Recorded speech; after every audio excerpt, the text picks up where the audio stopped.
can close out right here. Hey, we got the Okay, next then, So you got to click share the screen. Perfect. Full screen, good.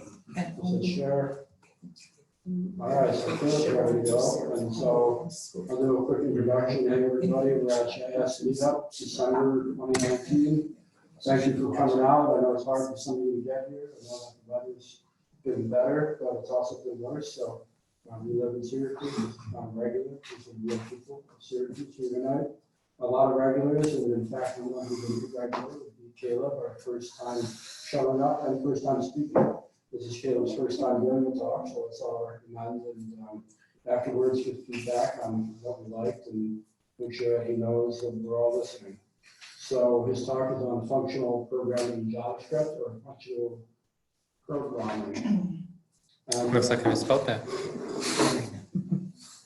So with that in mind, I'll just say, anything else about that? Anybody have any questions from previous meetups or anything, or give it over to Caleb? Okay. Looks like your video is set up more for me sitting down, so It is. I'll do that instead. Hi, my name is Caleb. I work at Carrier as a kind of a team lead for web apps and mobile apps. So I don't actually work with JavaScript all that much in my own job, but I'm also a self-taught web developer, and I really like using JavaScript outside of work. Primarily, I work with React.js, and I've kind of stumbled upon this functional programming thing. How many of you have heard of functional programming? Curiosity? Okay, so about half the people here. Have you used functional programming? Okay, good. And I presume that most of you use JavaScript more on front-end development for the most part? yes. Okay. It's my first time here. I've definitely wanted to come to some of these meetups, but they don't line up with my schedule very well most of the time. So, functional programming is something that is called kind of like a coding paradigm, I would say. So kind of like object-oriented is a paradigm. It's a paradigm of a different philosophy. It doesn't mean, it's not mutually exclusive with object-oriented programming. Some people think it is. And certainly certain things don't exactly work together well with the two paradigms, but you can actually have a mix of both. And actually JavaScript is a mix of both paradigms. So it allows for some functional programming, it allows for some object-oriented, but you can do a mix of both. So these are all the things that we're going to cover today. I'm just kidding. But this is a list of some of the things that you may see if you were to research functional programming. And they look absolutely ridiculous. And that's because functional programming is really developed by people in the academic realm, I would say. So you may have heard of a math called category theory. Functional programming is kind of derived from category theory. It's a very abstract, high-level, logical way of thinking about things. And actually, if you guys know Alan Turing, who invented essentially computing as we know it, his mentor, I forgot his first name, his mentor's name is Church, last name. He invented something called lambda calculus. And it looks like some people know what lambda calculus is, but essentially he could define all of computing with a single function. And that's where we get functional programming from. And so the whole idea is it's very mathematical in nature. I kind of am a really large geek, so I love math, and I really like researching about functional programming. Actually on that point, when Turing and Church were coming up with their computing methods, they were actually both trying to solve the same problem, the decision-making problem. And they both solved it and proved it, but using two different methods. Church used his lambda calculus, and Turing used Turing machines. So, how many of you have ever seen something like that before? I think probably everybody, right? I did a research on what are the top JavaScript errors. And this is some graph that I found. Pretty much all of them have something to do with something not being defined or something not found. So what that tells me is that there's a big problem with things suddenly not being defined. And there's a couple of reasons for that, especially on the front end. When we make, let's say, API calls or something like that, we don't always know what the data is going to be coming back. Sometimes we don't get anything. Sometimes it's not well formatted. There's another way that we may have something undefined, and that's if we have code that has some shared state, and that state changes because of something else, and we didn't know about it, or another part of the program didn't know about it. And so something gets mixed up there. So the two things that I would say are the causes of this are what we call side effects and shared state or mutability. And so the solution to that is pure functions and immutability. So pure functions essentially prevent side effects. A pure function by definition is a function that doesn't have any side effects. And now I have to explain what side effects are. Side effects are pretty much anything that the function does that is not exactly related to its input and output. So I'm going all the way back to math when we first learned it, and we learned about functions. Back then, when we learned a function, it was a black box that you put an input in, you get some output. That's essentially what functions are in functional programming. So you can't have add x plus y and log it to the console. That's a side effect. You can't have add x plus y and do an API fetch call for animated cat GIFs. So you can only take your inputs, do some mathematical operation on it, some sort of operation on it, and then give it an output. Immutability means you can't change things. So everything is constant. If you want to add an element to an array, you need to use a method that creates a new array with that element in it and gives it back to you. So it sounds like a lot of work, but what that really prevents is it allows for an extra level of determinism, that we know that everything, we don't have any shared state, we don't have any side effects, and we know exactly what our program's going to do. In actual functional programming languages like Haskell or Scala, Lisp is another example, some of them are pure languages that literally do not allow side effects and mutability. And they are able to achieve essentially zero runtime errors because everything is fully defined. Essentially, your program can be proven logically. And so when it's run, it just runs through what was already written. And so you have no errors there. But that was a lot of kind of talk. I wanted to jump into a demo of how this can be done. So, are you guys familiar with ES6 syntax? For the most part? Can Okay. you share your screen bigger text? Yes, I can do that. If I can remember how to. Do you guys know I guess that kind of works. All right. Is that large enough? Yeah, we want. Okay, we'll do that. All right. So I'm not going to start with this. So yes, I'll use arrow functions, fat arrow functions instead of actual function definitions because they look nicer and they're a little closer to syntax that you would actually see in an actual functional programming language. I should also go back to how JavaScript does support functional programming to some level because fortunately it's a very dynamic language. Unfortunately, it doesn't support all functional programming concepts because it's a very dynamic language as well. Because you would need something that's a little bit more structured to be able to support all the features.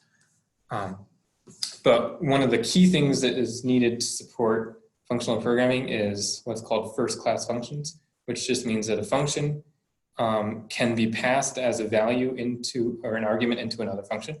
It can be returned from functions, and it can be assigned to variables. That's what first class functions mean. So, for example, I guess we can use, well, so a pure function, for example, is something like const add,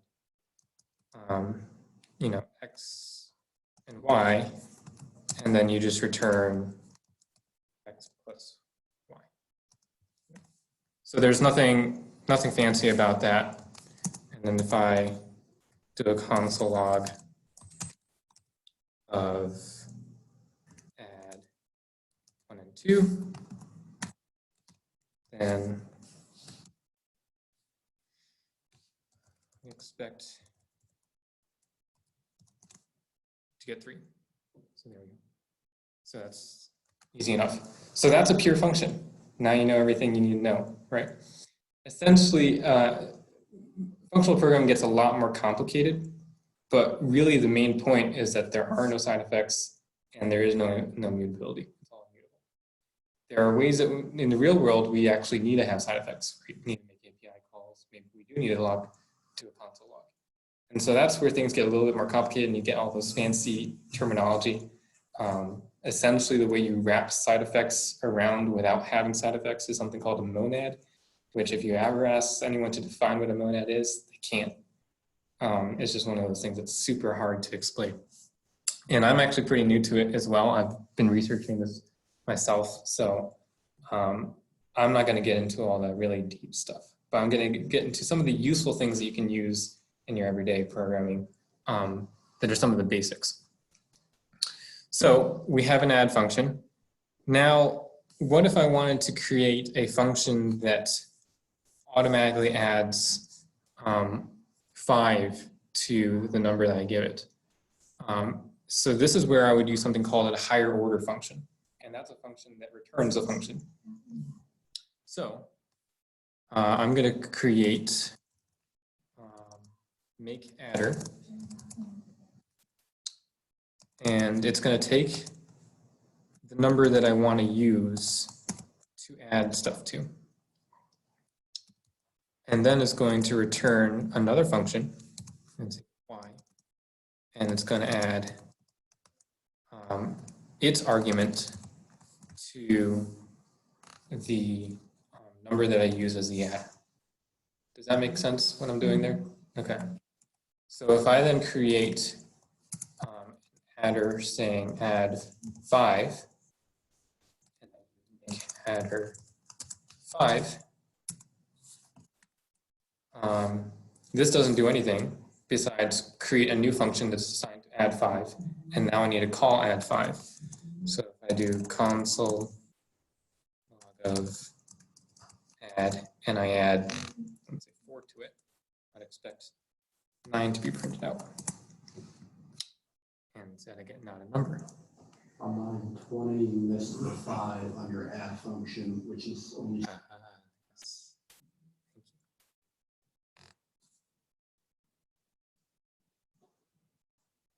Line 20, you're saying. Needs to be add 5. Okay, I see what you're saying. Yep, there we go. There it is. All right. So this is higher order functions. You may have heard about them outside of functional programming, but they essentially come from functional programming concepts. Higher order functions? I'm here to say. Oh, I was saying you may have heard of them outside of functional programming. But that's where they come from. It's from functional programming. If you've used React.js before they introduced hooks, a lot of ways of abstracting functionality was to use higher order functions. And so you may have seen something like with this or with data fetching and then wrap a React module or something. Which is the higher order function, make adder or add? Make adder is the higher order function. Okay. Because it's a function that returns a function.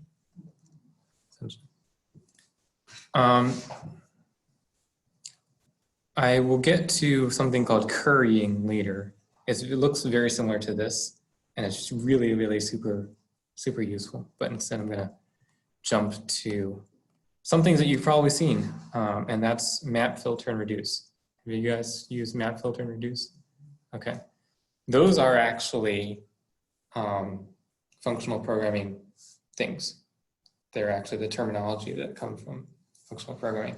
And they're not exactly implemented like they would be in functional programming because you've got array.prototype.map, array.prototype reduce, for example. So they're essentially like methods of the array type.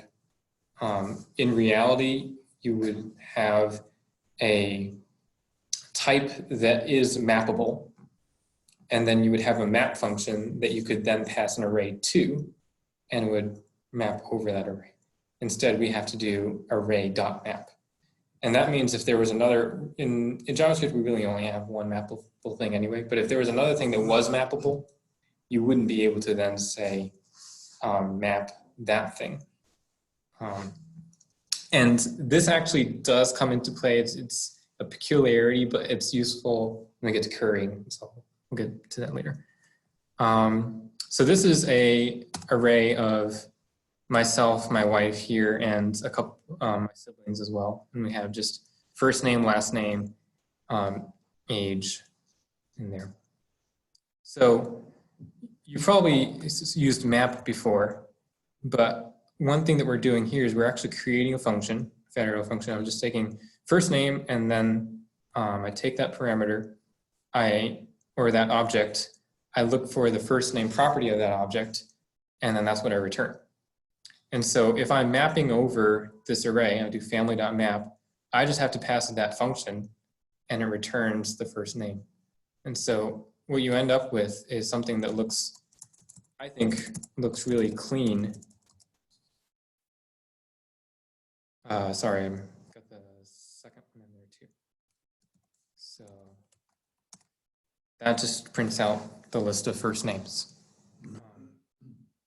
And what I really like about this way of writing things is it looks really readable. You can say, I'm just, first name is, if I give you an object, give me the first name property of that object.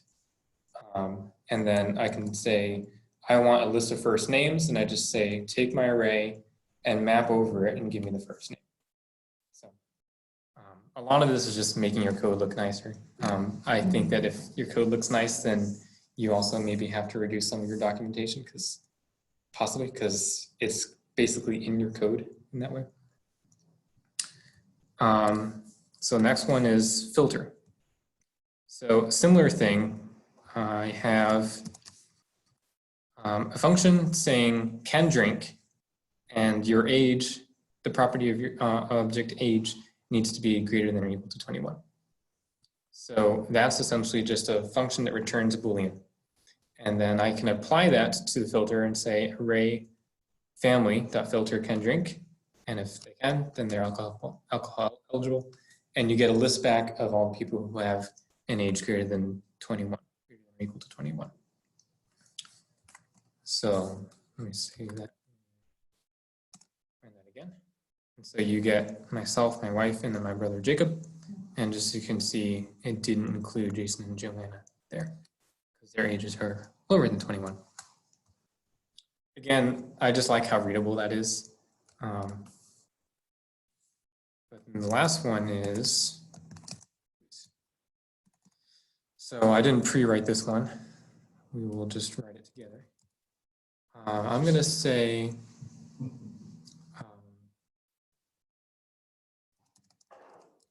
average age, something like that. And I'm going to say that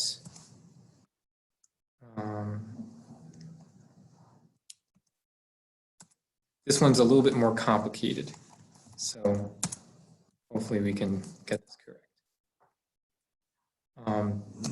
The A is the accumulator, and the X is the next value in the iteration, essentially. So if I want the average, or let me make this easier, I'm going to say sum because I don't want to think about the average. Total age.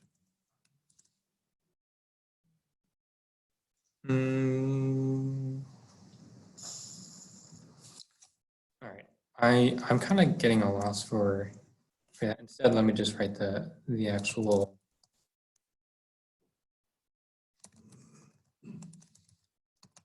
the actual reduce function. Family dot reduce. So reduce takes two arguments, the accumulator and the iterator, or the value for the iteration. And then we would say return a plus x dot h. And it needs an initial value to give to the iterator, so we give it 0. So let's see if I did that right.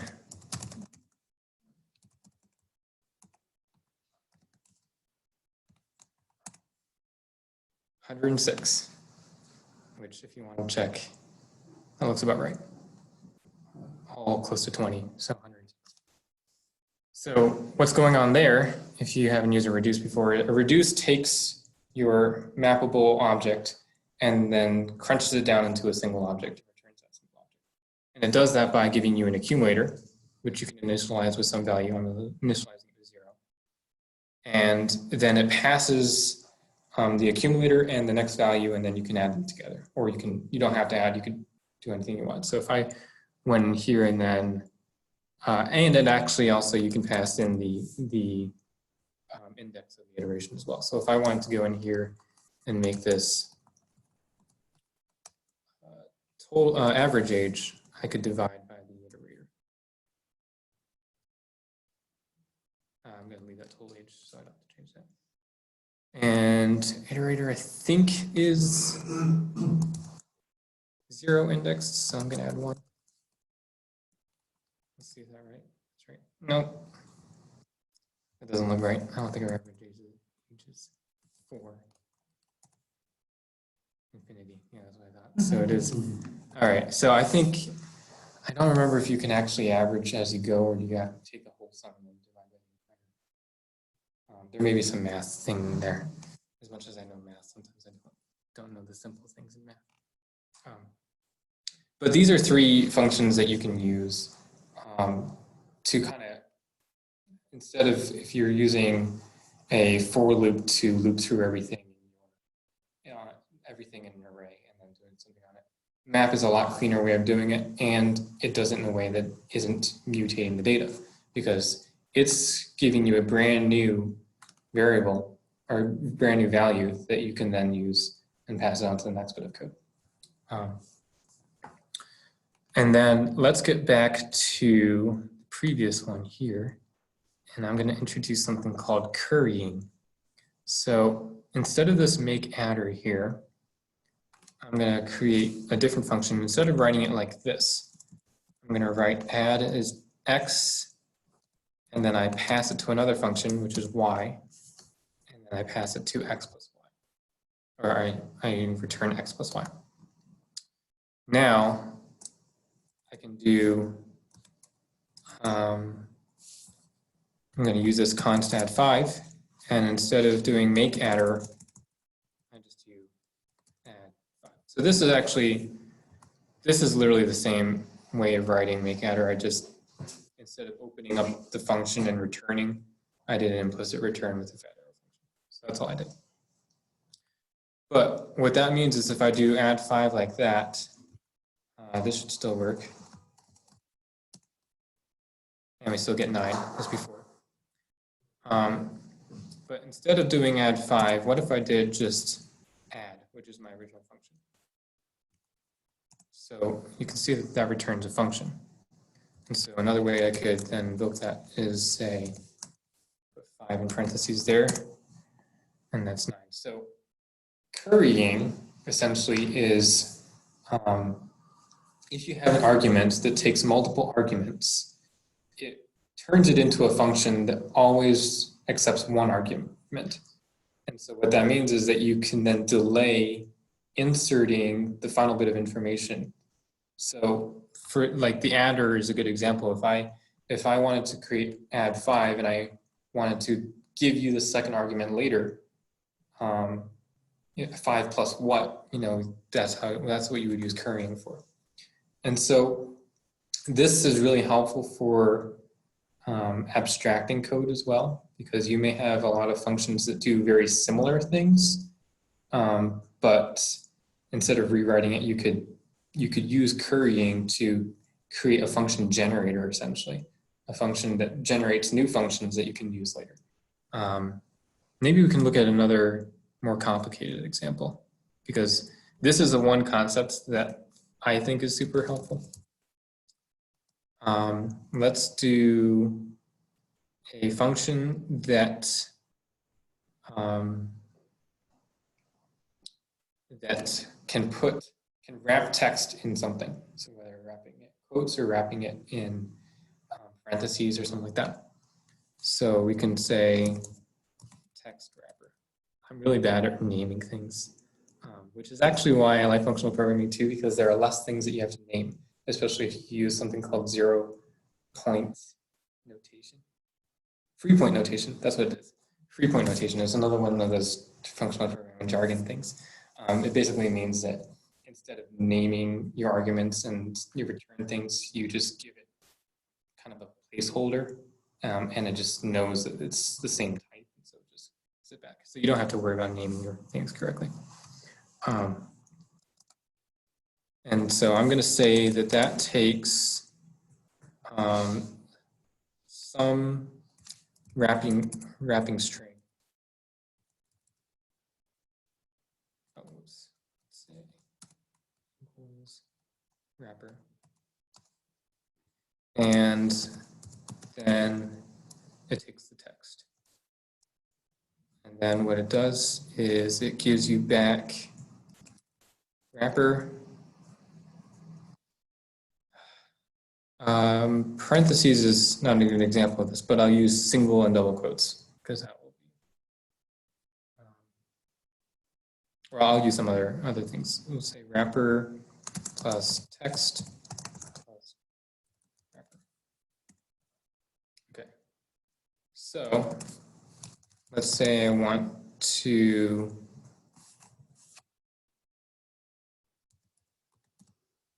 wrap it in. This is just an arbitrary thing, but let's say wrap with colons. And just say text wrapper and pass in a colon. And then let's do wrap colons and give it some text. Say hello. So there it is. It wraps it in colons. But then I can use it and say instead of colons, let's say I wanted to wrap it in horizontal bar.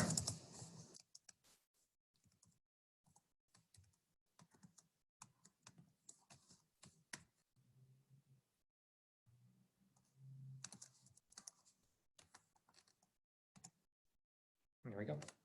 So it's a really useful way of doing function generators. These are really arbitrary examples, but this really is useful when you have things that you want to perform on data, but you don't know what your data is yet.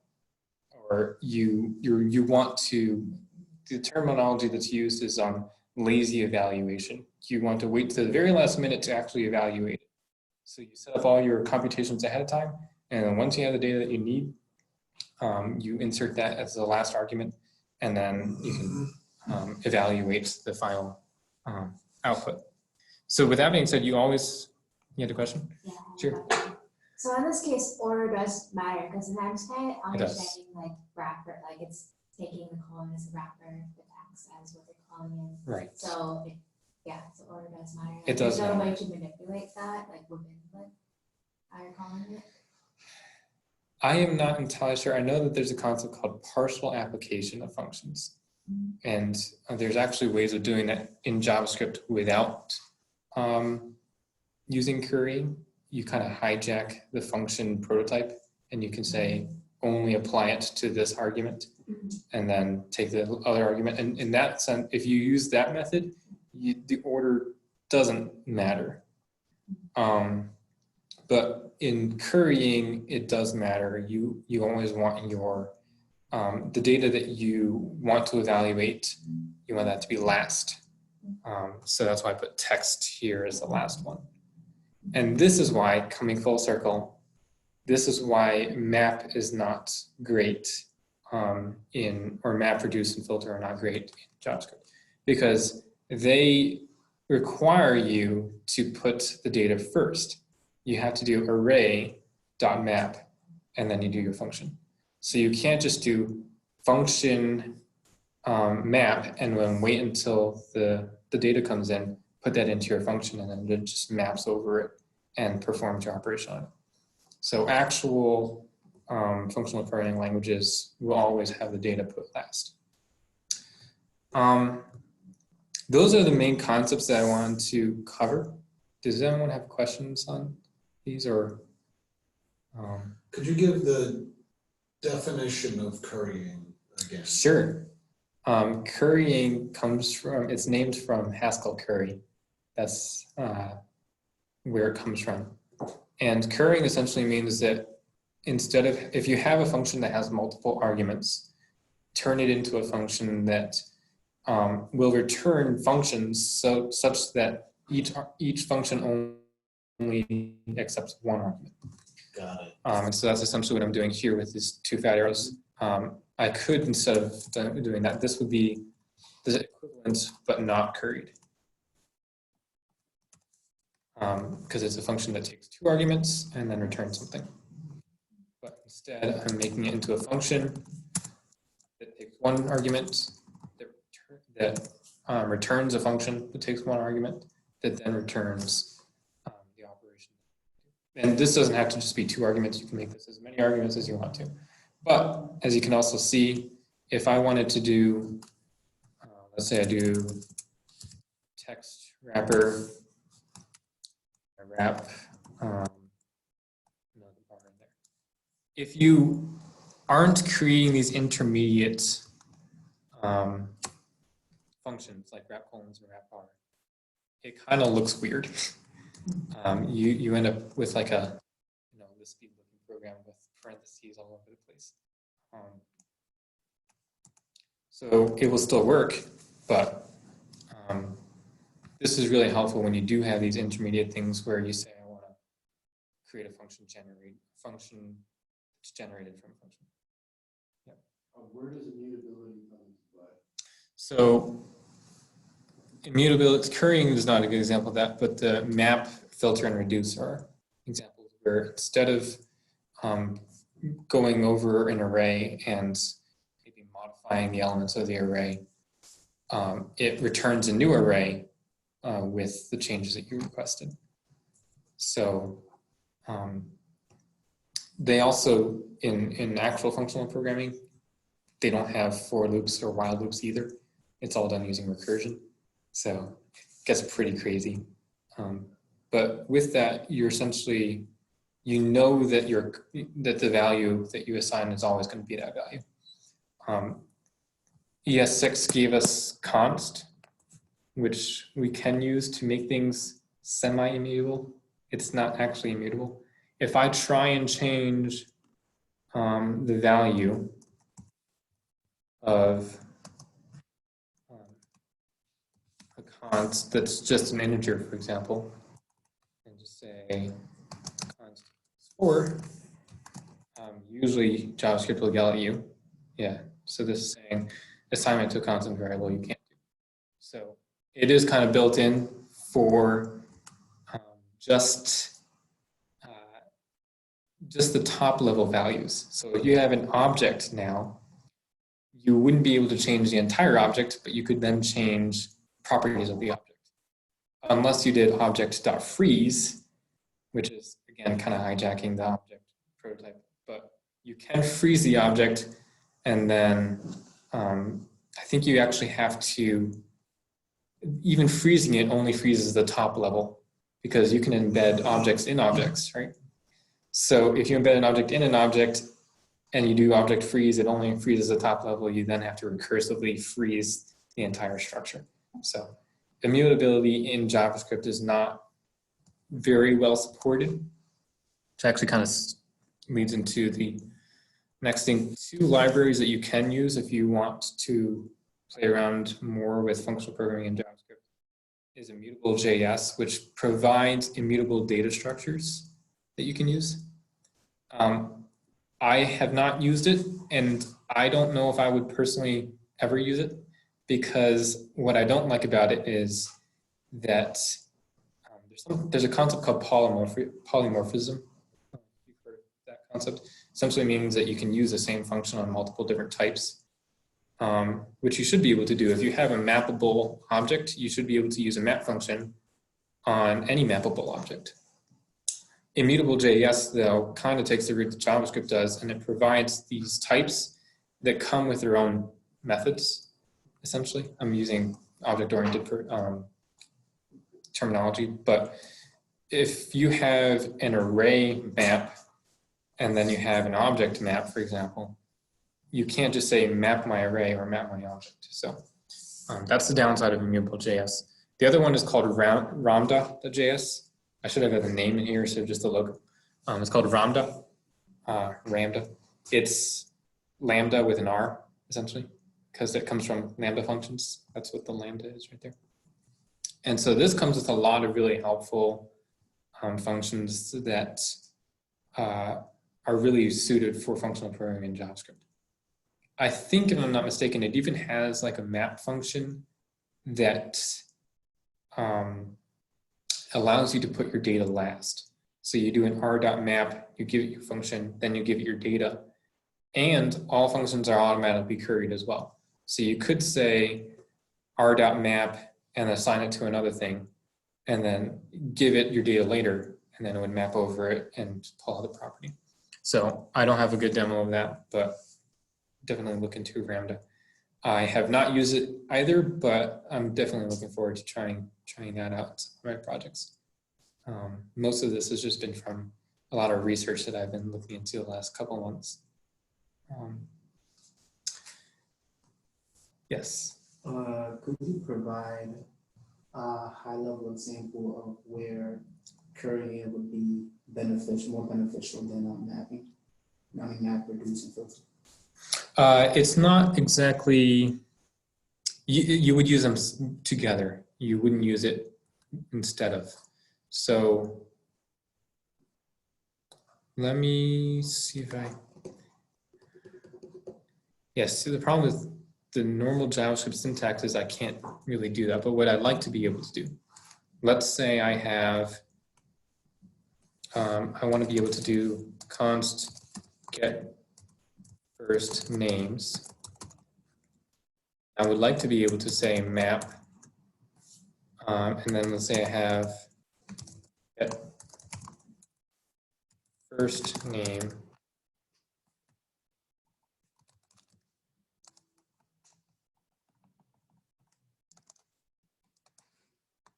and return x.first.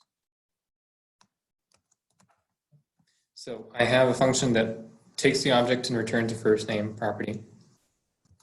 I'd like to be able to then pass that to a function and say this map function will use my function and get me all the first names of the array that I then provided. And then I'd like to be able to say just, console log of get first names of family. But unfortunately, JavaScript doesn't allow that because I have to actually say family.map. I have to put it at the front. And so this is one of the unfortunate things of how map was implemented. Instead of it being a generic function that could be applied to mappable objects, it was implemented as a method of a mappable object. So it doesn't allow me to pass my data last.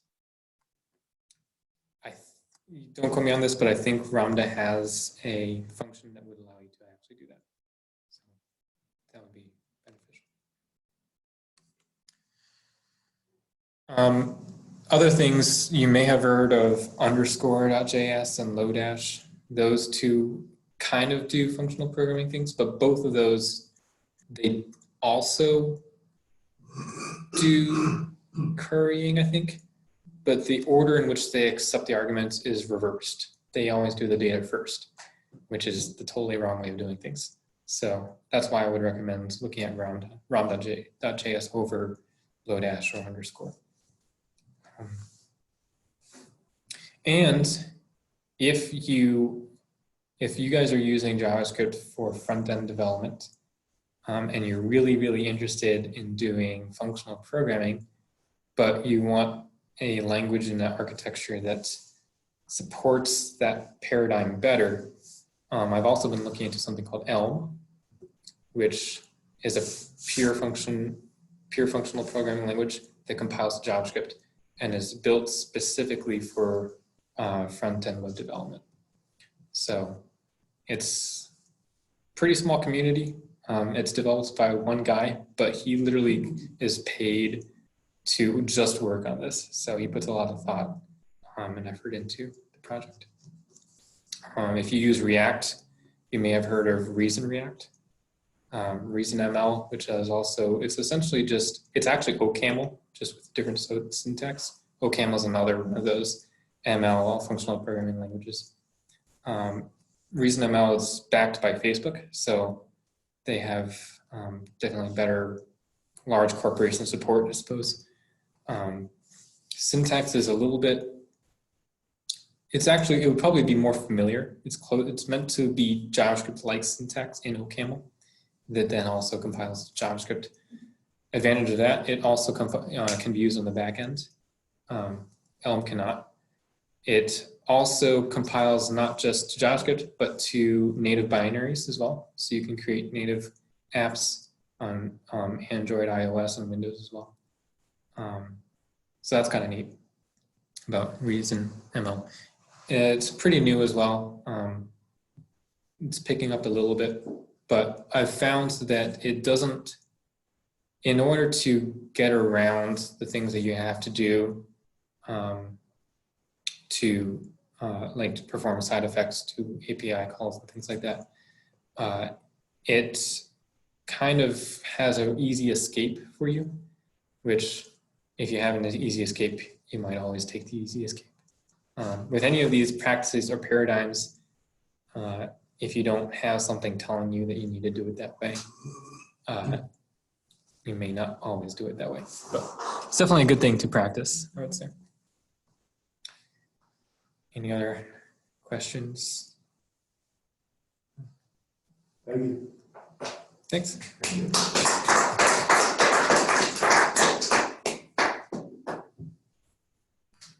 Well, that was really enlightening. I think that some things that nobody's heard of before, so that you might have heard of and learned something new. So I could come out and say, Sure. Anybody have questions here on functions? We're not scheduled for another speaker, so we just got them. So I don't know if you're scheduled to. I We got the rest of the night. I was just thinking, and we were talking about passing functions to functions. Yeah. And I'm currently trying to work out some shopping cart issues on another program that I'm working with. But I was thinking that this could be a really cool way to try to figure out how to apply discounts. Like if someone is renting something for a certain number of days, that you could apply what they enter against a function and then have it spit out whether or not the discount applies. Right. So Yeah. Yeah, I'm sorry I don't have more real life examples in here. These are rather arbitrary and made up. If I think of anything, I'll definitely bring it back and share with the group of where I can use these. With the you were commenting that you'd like a map function that you can pass the data to, Right. rather than call as a method. What would be, I mean, you could write a map function, right, that you pass an array to, and then you just perform the map method on that array. Yes. Would that? Yeah, I guess I could write my own map function that would do that. Yeah. My question was. Right. So yeah, I definitely could do that. Yeah, I guess, but in a pure functional language you wouldn't need to. Yeah, so in a functional language, you have your types, but then you also have kinds of types. So for example, you would have a mappable kind of type, and that would be any type that you can apply the map function to. I guess in this case, maybe the reason why JavaScript didn't do it that way is array is pretty much the only thing that is mappable in JavaScript, the only type. Other concepts that I didn't get into here, there's something called algebraic data types in functional programming. And essentially you use a lot of basic types to create new types. And so instead of encapsulating everything in functions, they also allow you to encapsulate things in types. And there's something called pattern matching, which essentially allows you to match against all of your types. And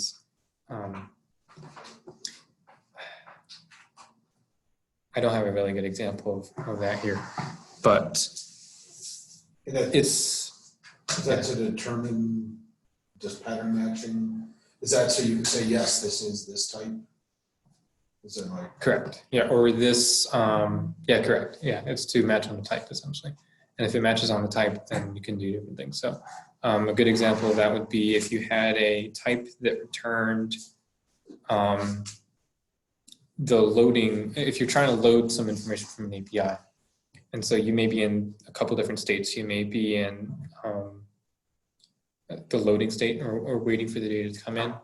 You might be loaded, the data came in, or maybe it returned with an error.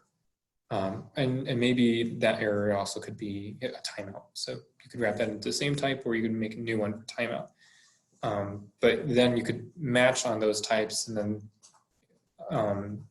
cover all your bases essentially. So the nice thing about that's how Elm does it, has pattern matching. It makes sure that all of your conditions are always met. So if you miss a case, a lot of times you might forget to handle a timeout or forget to handle the API returning something other than what you expected.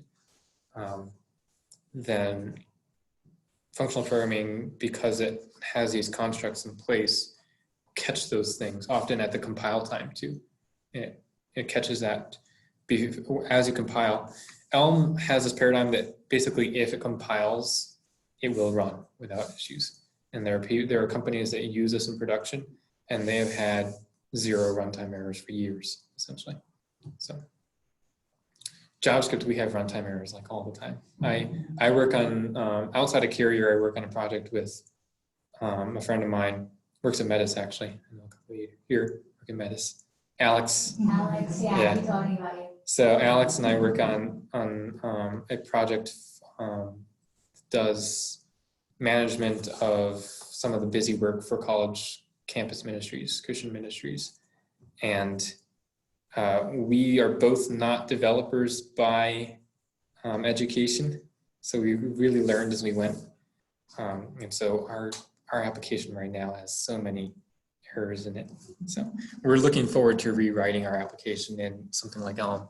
And that's why he and I have been doing a lot of research into this before we start doing the rewrite. You use Elm with React? Yeah, you can. In fact, there's a React, you can inject Elm in your React app. So there's a React package, NPM package, that returns a React element, but inside of that React element is your Elm app, essentially. Elm contains its own architecture, its own runtime as well, that does kind of like how React has the diffing for the virtual DOM. Elm has something that receives messages and returns the HTML, essentially. Cool. So you're looking into all this personally because you have an interest in reducing the runtime errors.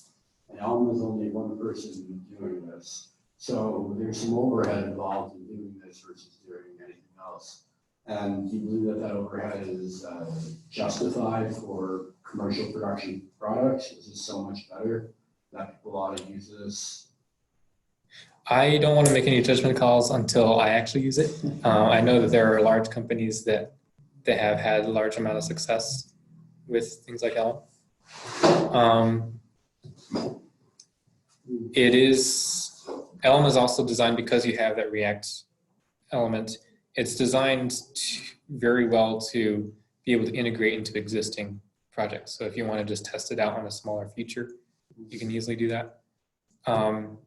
If you still want to use JavaScript, the main purpose of this talk also is to show that you can actually do some of these concepts in JavaScript, and just make your JavaScript a little bit better, more well designed, and more, I would say the word is deterministic. You know, if you don't have immutability, you know that your code is going to do what you tell it to do. I'm familiar with the term side effects with Redux and Yeah. some of the things that's around that. Redux was actually designed from the Elm architecture. Yeah. So they looked at the Elm architecture and designed Redux around that. With the actions, you dispatch a single action, and then go into something that processes side effects. Right. And then that side effect processor would then return a new action. Right. So it keeps all your reducers pure without denying that we need like API requests and other stuff like that. Correct. You sort of talked about a monad and nobody can describe it. Do you write a monad? So I think that I've been doing all this personal learning on functional programming. I think that in order to really grasp your mind around some of these concepts, you have to know a good portion of the language or the paradigm. So it's one of those all or nothing kind of things when it comes to learning a monad. So the best way I can describe it is it encapsulates side effects in such a way that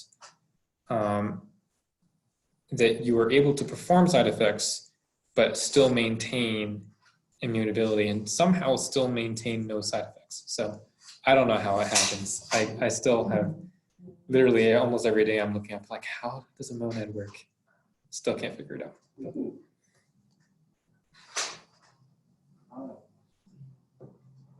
Well, we got Joey Boost checked next week, next month anyway, doing something really smart. He told me earlier today. For those of you who aren't aware, he's the original organizer, creator of this. He's been unable to do it. So be ready for that. Get excited. And then, what else is going on in programming here in Syracuse, I think? That's a good question. Yeah. I'll tell you guys one thing that I'm working on. It's called Syracuse Tech Week. There's a bunch of us working on it. It's not just me. There's like 10 people into it right now. And then we're going to place to feature programming clubs, programming companies, programming jobs, all sorts of programming stuff.